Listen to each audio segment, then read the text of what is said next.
नमस्कार, मैं उदय। IND24 के खास कार्यक्रम IND साइड में आपका स्वागत है। विकास से वंचित भगतपुरा। जी हाँ, तो आज के आधुनिक दौर में जब लोग चांद पर पहुंचने की बात कर रहे हैं और इससे किसी देश की क्षमता और विकास का पैमाना मान रहे हैं, तब देश के कुछ सुदूर अंचल ऐसे भी हैं जहां चांद तो छोड़िए, चांदनी तक नहीं पहुंचती है। यहाँ लोग आज भी दीपक की रोशनी में रात गुजारने को मजबूर हैं। हम बात कर रहे हैं नीमच जिले में मनासा विधानसभा क्षेत्र की बारबाड़िया पंचायत के भगतपुरा गांव की, जो आज़ादी के 78 साल बाद भी मूलभूत सुविधाओं के लिए तरस रहा है।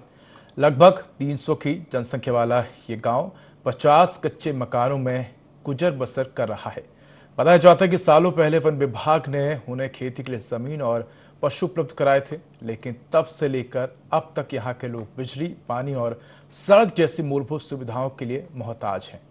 गांव वालों की प्रशासन से मांग है कि विकास के लिए विशेष योजना बनाकर उनकी समस्याओं का समाधान किया जाए। तो किस प्रकार की समस्याएं गांव में व्याप्त हैं, कब से ये समस्याएं व्याप्त है, इसको लेकर ग्रामीणों का क्या कुछ कहना है, आइए आपको सुनवाते हैं। कुछ नहीं, यहाँ पे तो पानी की व्यवस्था नहीं है। नदी से कोई कुआं से पीता है। कुछ नहीं, ऐसे ही रहते सब।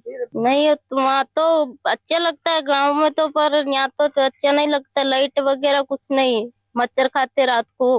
वो क्या है, फॉरेस्ट एरिया है, इस वजह से वहाँ लाइट के पोल खड़े नहीं करने दिए गए शासन फॉरेस्ट द्वारा। हाँ, इस वजह से वहाँ लाइट नहीं पहुंच पाई। उनका मूल गांव सालरमाला है, वो वहाँ खेती करते हैं, इस वजह से वहाँ रह रहे हैं। पानी के तो उनके कपिलधारा करवा दी है पंचायत द्वारा, लगभग 8-10 कपिलधारा अभी नए और खुलवाए हैं, वो भी होंगे। बिजली के लिए सर हमने प्रयास किया, एक लेटर आदिम जाति कल्याण विभाग में भी दिया है, पर क्या है कि वहां से फंड अवेलेबल नहीं हो पाया। भोपाल से ऐसा बोल के उनको बिजली नहीं मिल पाई। हालांकि कुछ 3-4 साल पहले 16 प्लेटें उनके लगी थी, पर वो क्या पता देखरेख के अभाव में या उपयोग करते इनको आया नहीं होगा, तो कुछ खराब भी हो गई है। 19 हितग्राहियों के पहले 16 प्लेट लगी थी, जिससे एक बल्ब बिजली और मोबाइल चार्ज हो जाता था। बीच में केटल सेट की योजना चली थी, जिसमें वो एक थोड़े कुछ समय के लिए चली, और वो केटल सेट की योजना में 5 हितग्राहियों का चयन हुआ था, और 5 हितग्राहियों का चयन होने के बाद उनको केटल सेट बन गए। बाकी वो योजना बंद हो गई, इसकी वजह से उनको केटल सेट नहीं बन पाने, तो एक रहने के लिए उनके कच्ची झोपड़ी हो जाती। पक्का आवास की अनुमति फॉरेस्ट देता नहीं है वहाँ पे उनकी जमीनों पे, वो डाइवर्जन वगैरह का ना इश्यू रहता है, तो वो पक्का आवास उनकी कृषि भूमि पर बनाया जाना संभव नहीं है। जब हम वहाँ पहुंचे, लोग अभी भी चूल्हे पे रोटी बना रहे हैं, वहाँ गैस नहीं पहुंच पाया, गैस के कनेक्शन नहीं हो पाए, क्या करेंगे? वो उनका एक राजस्व गांव है सालामला में। आधा परिवार खेती के ऊपर डिपेंड है और मत्स्य पालन के ऊपर डिपेंड है, जिसकी वजह से वो खेती में रहते हैं। बाकी गैस कनेक्शन हो सकता है राजस्व गांव में हो, तो प्रधानमंत्री उज्ज्वला में बहुत सारे को गैस कनेक्शन मिले हैं, या फिर टंकी। आदमी क्या है, कहीं बाहर भी काम करते हैं तो गैस की टंकी प्रॉपर गाड़ी आती नहीं है हमारे गाँव में, लेने जाना पड़ता है। उसकी वजह से वो आलस्य के कारण या कुछ के कारण वो नहीं भरा पाते हो। फिर भी मेरी जानकारी में नहीं है, और मैं तलाश करूंगा किसको कौन उज्ज्वला योजना से वंचित है। तो बारबाड़िया पंचायत के भगतपुरा गांव में आज भी मूलभूत सुविधाओं से ग्रामीण वंचित हैं और तमाम ग्रामीण जो हैं वो दिए की रोशनी में रहने को मजबूर हैं। इसी पर अधिक जानकारी के लिए हमारे साथ सहयोगी हरीश जुड़ गए। हरीश, भगतपुरा गांव में क्या कुछ अभी तक सुविधाएं ग्रामीणों को मिल पा रही हैं? क्योंकि अगर देखा जाए तो लंबे समय से ग्रामीण जो हैं वो बिना बिजली के रह रहे हैं, ना ही उनके पास पक्के मकान हैं, ना ही सरकारी योजनाओं का उनको लाभ मिल पा रहा है। किस किस प्रकार की वहां पर असुविधाएं हैं और क्या कुछ मांग ग्रामीण लंबे समय से सरकार से कर रहे हैं? उदय, बताना चाहूंगा कि ये मनासा विधानसभा क्षेत्र का परवाड़िया पंचायत के अंतर्गत आने वाला भगतपुरा गांव है, जहां पर ग्रामीणों की दयनीय स्थिति है। इस गांव में करीबन 300 लोग निवास करते हैं और 250 मतदाता हैं, परंतु आज भी ये शासकीय राशन पर निर्भर करते हैं। कई वर्षों से ये फॉरेस्ट की जमीन पर यहाँ निवास करते हैं, परंतु आज भी इनको मूलभूत सुविधा नहीं मिल पाई। आज भी इस गांव में बिजली की व्यवस्था नहीं है। कहीं कहीं सौर्य प्लांट, सौर्य ऊर्जा के वो लगाए हुए हैं, जिससे ये मोबाइल चार्ज करते हैं, और आज भी ये अंधेरे की रोशनी में रहते हैं, और आज भी ये चूल्हे पे रोटियां बनाने के लिए मजबूर है। आज भी इन लोगों को गैस नहीं मिल पाई, और ना इन लोगों को पानी की व्यवस्था है। यहाँ पंचायत द्वारा ये कपिलधारा के तहत कुएं जरूर बना दिए गए हैं, परंतु लोगों को नल जल व्यवस्था नहीं मिल पा रही है। आज भी कुओं और उनसे पानी लाने के लिए मजबूर है। बिल्कुल हरीश, आप हमारे से जुड़ रही है। हमारे साथ ग्रामवासी कन्हैया लाल जुड़ गए हैं। कन्हैया लाल, स्वागत है आपका IN24 पर। जी सर। कन्हैया लाल जी, क्या कुछ आपको वहां पर परेशानी हो रही है, कब से हो रही है, और जब आप लोग जनप्रतिनिधियों के पास पहुंचते हैं तो क्या कुछ वो आपको आश्वासन देते हैं कि आखिर क्यों आपकी समस्याओं का समाधान नहीं हो पा रहा है? क्या सर, क्या पता है, हमारे को याद नहीं है। पर बिजली नहीं है हमारे पास, रहने का मकान नहीं है। जी, आप लोग जब तमाम जनप्रतिनिधियों के पास पहुंचते हैं, जिम्मेदार अधिकारियों के पास पहुंचते हैं, सरपंच सचिव हैं, तमाम जो विधायक हैं, आपके क्षेत्र के सांसद हैं, जो प्रशासनिक अधिकारी हैं, उनके पास जब आप अपनी शिकायतें लेकर पहुंचते हैं तो उनका क्या कहना है? आखिर क्यों आपके क्षेत्र का विकास नहीं हो पा रहा, आपके गांव का विकास नहीं कर पा रहे हैं? वो हमारी सुनती नहीं है।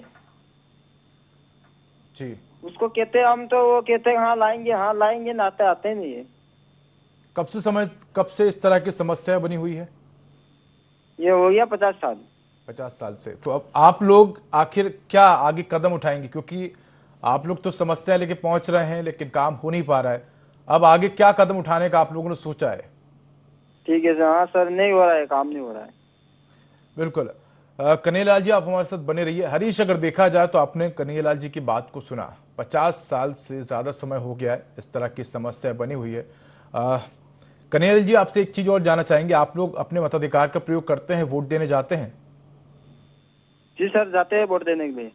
और आपके यहाँ जनप्रतिनिधि आते हैं वोट मांगने? हाँ आते हैं। तब आप लोग उनके सामने आखिर क्यों नहीं कहते कि अगर आप लोग विकास नहीं कर पाएंगे तो हम जो है वो वोट नहीं देंगे, या जो भी है आपकी समस्या, आप उस समय क्यों नहीं रखते हैं? सर हम बोलते हैं उसको, पर वो लेकिन बोलते हैं हाँ करेंगे काम। बिल्कुल। कन्हैया लाल जी जुड़ रही है हमारे साथ। हरीश जुड़े हुए। हरीश, आपने भी सुना, तमाम जनप्रतिनिधि क्षेत्र में पहुंचते हैं और जो तमाम जो ग्रामवासी है वो भी अपने मताधिकार का प्रयोग करते हैं। एक बड़ा सवाल ये उठता है कि अगर ग्रामवासी अपने मताधिकार का प्रयोग कर रहे हैं सरकार को चुनने में, तो आखिर सरकार की भी जिम्मेदारी बनती है कि वो तमाम ग्रामवासियों की समस्याओं को सुने। प्रधानमंत्री आवास योजना हो या उज्ज्वला योजना हो, तमाम जो योजनाएं हैं सरकार की ग्रामीण क्षेत्रों के लिए, वो कहीं ना कहीं मिलनी चाहिए। लेकिन हम देख रहे हैं कि जिम्मेदार जाते हैं, आश्वासन देते हैं, चुनाव हो जाते हैं और फिर समस्या वैसी की वैसी बनी रहती है। और कहीं ना कहीं अगर देखा जाए तो जिस प्रकार से ये जो तमाम ग्रामीण है, और हम अगर बात करें ग्रामीण आबादी की, तो ग्रामीण आबादी भी जो है वो अशिक्षित होती है। उनको बिल्कुल इस बात की जानकारी नहीं होती है कि वो किस प्रकार से अपनी समस्याओं के लिए लड़ें, किस प्रकार से वो किसके पास जाएं ताकि उनकी समस्याओं का समाधान हो। इस बात का भी एक अभाव देखने को मिलता है ग्रामीणों में। जी बिल्कुल।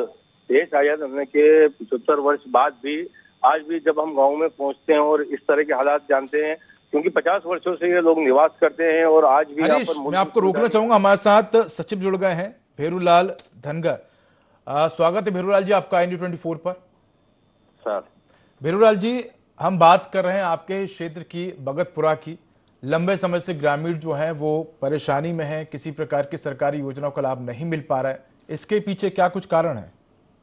सर मेन कारण तो फॉरेस्ट में निवासरत है लोग।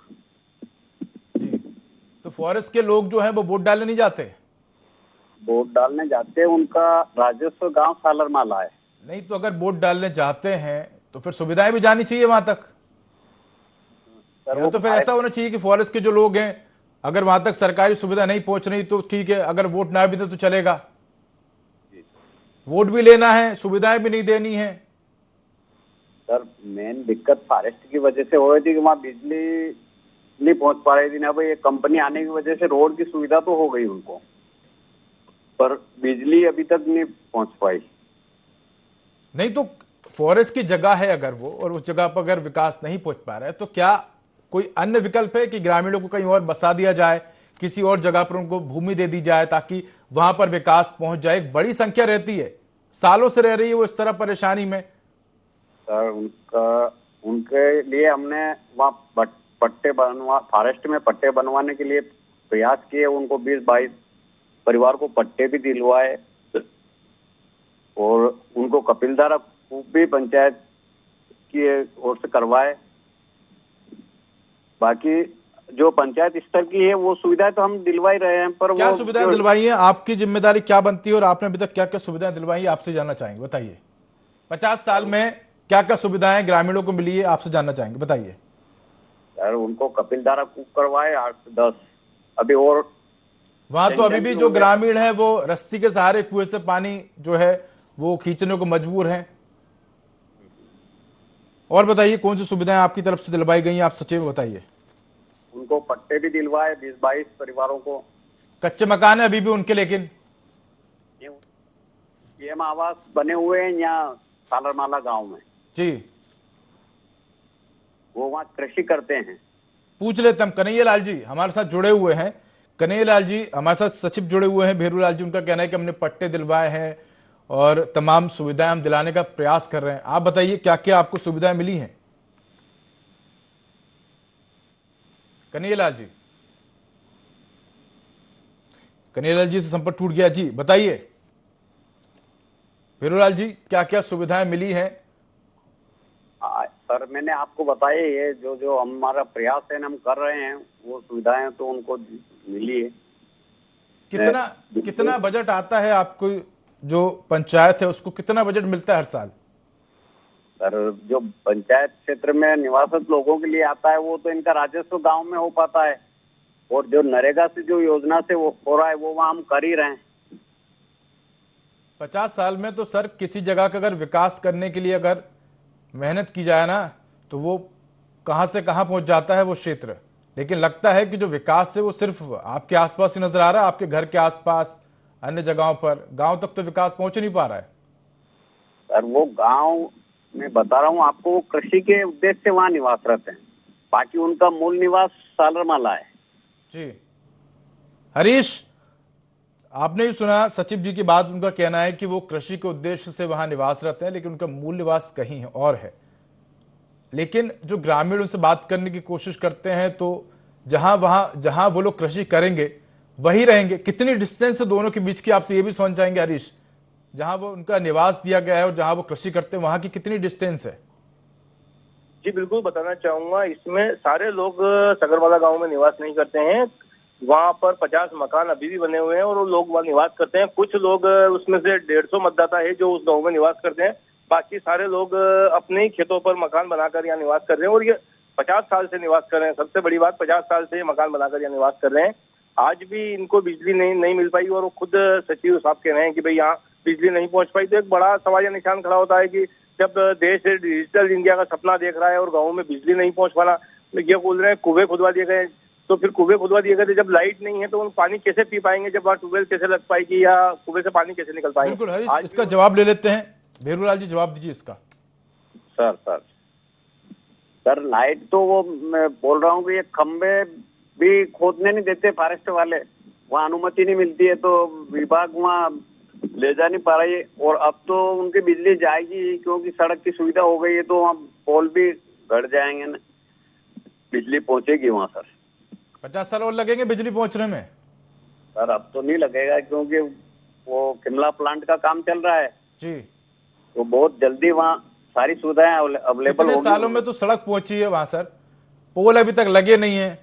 उनको पोल लगाने में 50 साल लग जाएंगे, 50 साल बिजली पहुंचने में लग जाएंगे, 150-200 साल का इंतजार करना पड़ जाएगा ग्रामीणों को इस हिसाब से। सर चैनल के माध्यम से आप भी प्रयास कीजिए। नहीं, हमारे प्रयास से तो हमने इस समस्या को उठाया है। तमाम जनप्रतिनिधि, तमाम जिम्मेदार लोग इसको देखेंगे, समझेंगे कि भाई समस्या है ग्रामीणों के सामने। वोट लेने तो आप पहुंच जाते हैं चाहे रास्ता कैसा भी हो, लेकिन समस्याएं जो है वो जब जिम्मेदार उस पर ध्यान देंगे तब तो हल होंगी ना। बिल्कुल सर। भेरू लाल जी आप हमारे साथ बने रहिए, आगे भी आपसे अपडेट लेंगे। हम बात कर रहे हैं भगतपुरा गांव की, जहां आज भी जो तमाम लोग हैं वो दिए की रोशनी में रहने को मजबूर हैं। फोन की जो टॉर्च है उसका सहारा लेते हैं। गांव में ना तो सड़क है, सोलर पैनल लगवा दिए गए हैं, लेकिन ग्रामीणों को उनका ना तो संचालन करना आता है, ना ही उनके बारे में कोई जानकारी है, जिसके चलते कई जगह पर सोलर पैनल भी खराब हो गए हैं। ना ही वहां सड़क पहुंची है, ना ही किसी प्रकार की सरकारी योजना का लाभ मिल पा रहा है। हमारे साथ सहयोगी हरीश जुड़े हुए हैं और हमारे साथ विधायक भी जुड़ चुके हैं, अनिरुद्ध माधव मारू जी। अनिरुद्ध जी स्वागत है आपका इन24 पर। नमस्कार अनिरुद्ध जी, हम बात कर रहे हैं बारबाड़ी पंचायत के भगतपुरा गांव की। यहां पर 50 साल हो गए हैं, लेकिन अभी तक सरकारी योजनाओं का लाभ नहीं पहुंच पा रहा है। 300 की आबादी करीब यहां रहती है। जो ग्रामीण हैं वो भी वोट डालने जाते हैं। एक बड़ा सवाल ये उठता है कि अगर ग्रामीण वोट डालने जा रहे हैं तो आखिर उनके पास तक सरकारी योजनाओं का लाभ क्यों नहीं पहुंच पा रहा है। गांव में बिजली नहीं है, जो सोलर पैनल है उनकी रोशनी में कहीं ना कहीं वो पढ़ने को और काम करने को मजबूर हैं, लेकिन कई जगह पर सोलर पैनल भी खराब हो गए हैं। इसके साथ ही कई प्रकार की वहां पर समस्याएं व्याप्त हैं। आप विधायक हैं, जनप्रतिनिधि हैं, आप भी जाते हैं गांव गांव, ग्रामीणों से बात करते हैं, वोट मांगते हैं, लेकिन आखिर वहां तक विकास क्यों नहीं पहुंच पा रहा है। विकास की जहाँ तक बात है, विकास तो यहाँ सब जगह हो रहा है। ऐसा कोई पंचायत क्षेत्र नहीं है, ऐसा कोई गांव नहीं है जहाँ विकास नहीं हो रहा है। लेकिन वहाँ भगतपुरा और फॉरेस्ट के बीच में बसा हुआ पुरानी बस्ती है और इसलिए वहाँ बहुत सारी दिक्कतें हैं फॉरेस्ट की वजह से। और अब रिजर्व फॉरेस्ट आ गया पूरा वहाँ पे, तो हम बहुत ज्यादा काम करने की स्थिति में वहाँ नहीं है। उनको जो सुविधाएं प्राथमिक रूप से मिलना चाहिए वो सोलर के माध्यम से मिल रही हैं और पानी की व्यवस्था भी जितनी हो सकती है उतनी हम कर रहे हैं। पंचायत के माध्यम से हम टैंकरों से पानी सप्लाई कर देते हैं वहाँ पे। बाकी परमानेंट व्यवस्थाएं वहाँ फॉरेस्ट की, चूंकि फॉरेस्ट है इसलिए हम ज्यादा वहाँ व्यवस्था करने में स्थिति में नहीं है। तो अनिरुद्ध जी, फॉरेस्ट एरिया है और ग्रामीण वहीं पर खेती करते हैं, तो इसका बीच का समाधान निकालिए ना। फॉरेस्ट डिपार्टमेंट से बात करने की कोशिश करिए, ग्रामीणों से बात करने की कोशिश करिए। आप ही प्रशासनिक लोग हैं, आपका ही डिपार्टमेंट है, आप ही जो है तमाम लोगों से बात करने के लिए प्रतिबद्ध हैं, तो कोशिश करिए ना कि कुछ बीच का हल निकले। या तो ग्रामीणों को शिफ्ट करिए या फॉरेस्ट डिपार्टमेंट से बात करके वहां पर विकास लेके आइए। जी बिल्कुल, निश्चित रूप से अगर वहाँ की कोई डिमांड है, नहीं डिमांड सालों से है, 50 साल हो गए हैं। वहां पर बिजली की डिमांड है, पानी की डिमांड है, सड़कों की डिमांड है। वहां के जो तमाम लोग हैं उनसे बात करने की हमने कोशिश की, उनका यही कहना है जिम्मेदार आते हैं, वोट मांगते हैं, उनके सामने समस्या रखते हैं, चले जाते हैं, चुनाव हो जाते हैं, कई चुनाव निकल गए, समस्या वैसी की वैसी रहती हैं। चूंकि फॉरेस्ट का मामला है इसलिए हम लाइनें वहाँ खड़ी करने की स्थिति में नहीं है और फॉरेस्ट की वजह से सब संभव नहीं है। फॉरेस्ट के बीच में अलाउ नहीं करते हैं। वहाँ चीता सेंचुरी आ चुकी है हमारी पास में और इसलिए फॉरेस्ट बिल्कुल लाइनें अलाउ नहीं करेगा।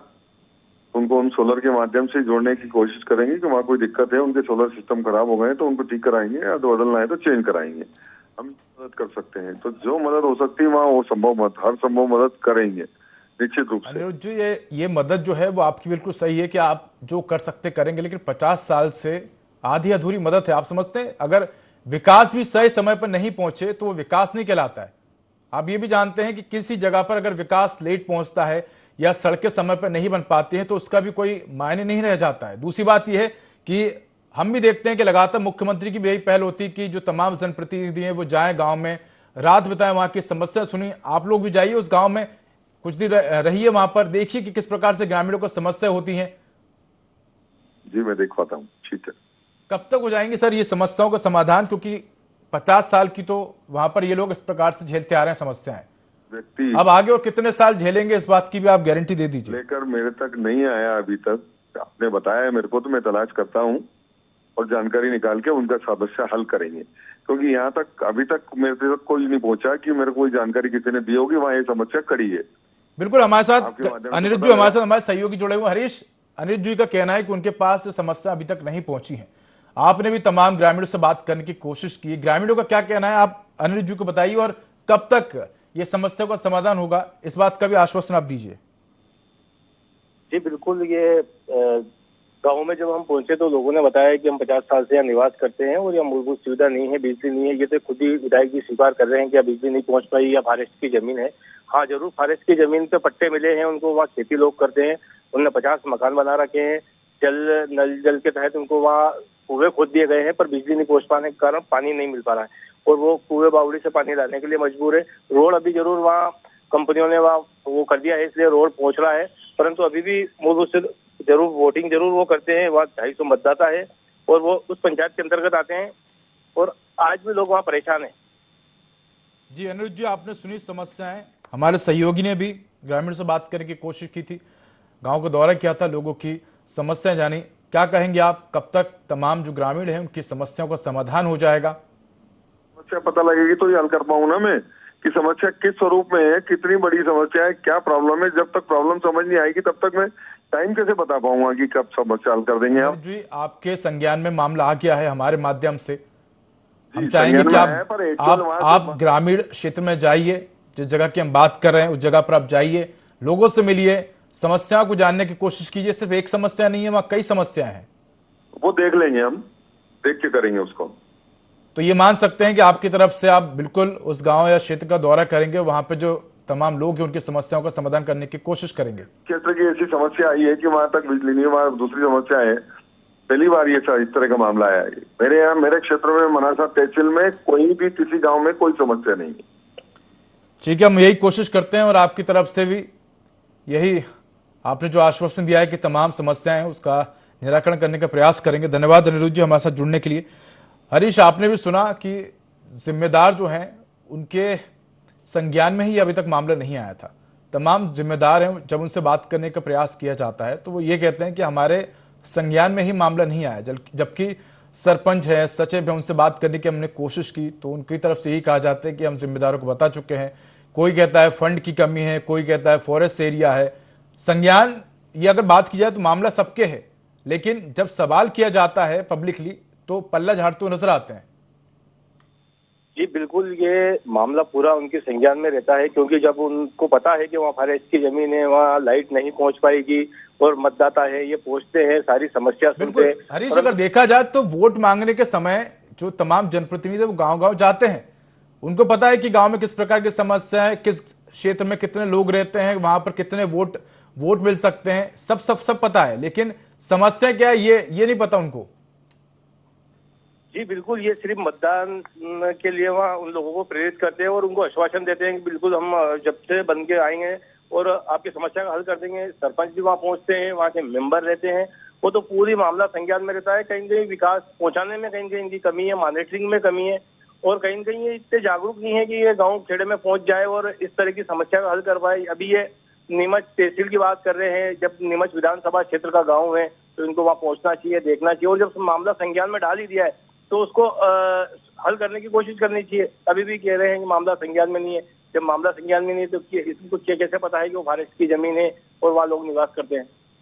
बिल्कुल, कहीं ना कहीं कह सकते हैं कि किस प्रकार से अपनी जिम्मेदारियों से बचा जा सके, इसके पूरे प्रयास जो है वो जनप्रतिनिधि करते हुए नजर आते हैं। इसके अलावा और क्या कुछ समस्याएं हैं हरीश, आपसे जानना चाहेंगे? क्या वहां पर स्कूल वगैरह बने हुए हैं? जो तमाम जो ग्रामीण हैं उनके बच्चे किस प्रकार से स्कूल जाते हैं, उनकी शिक्षा को लेकर क्या कुछ वहां पर व्यवस्थाएं हैं?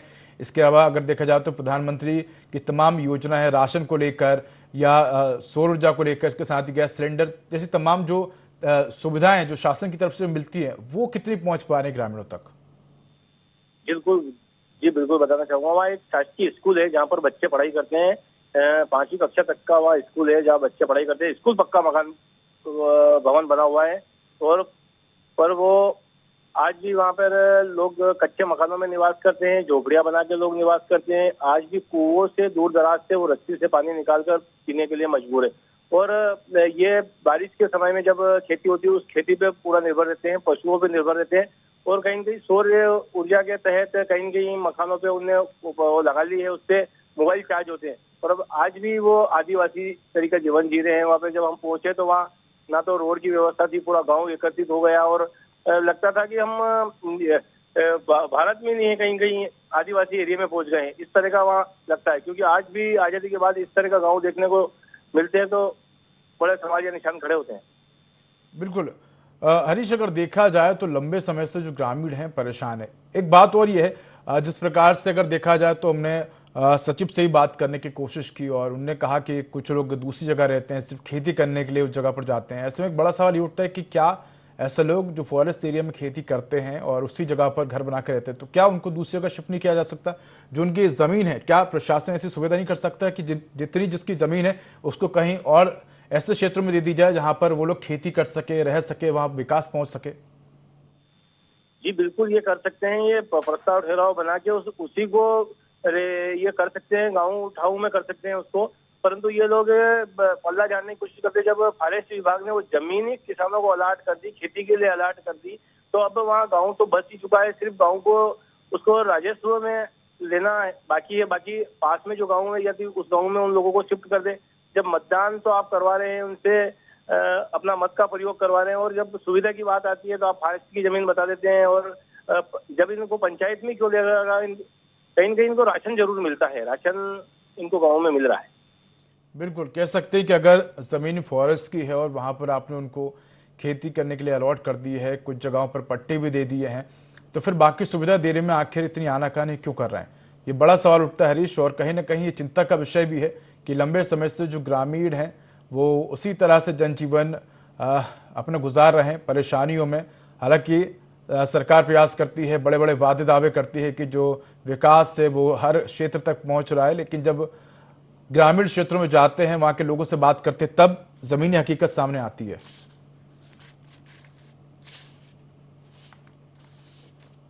बिल्कुल हरीश जी बिल्कुल, इस मामले में मेरी यहाँ के कलेक्टर महोदय से और एसडीएम से बात हुई तो उनका बिल्कुल कहना था कि अब आपने इस मामले को संज्ञान में डाल दिया। हरीश, मैं आपको रोकना चाहूंगा। हमारे साथ जनपद अध्यक्ष काबेरी बाई डांगी के पुत्र कमल डांगी जुड़ गए हैं। कमल डांगी जी, स्वागत है आपका INA24 पर।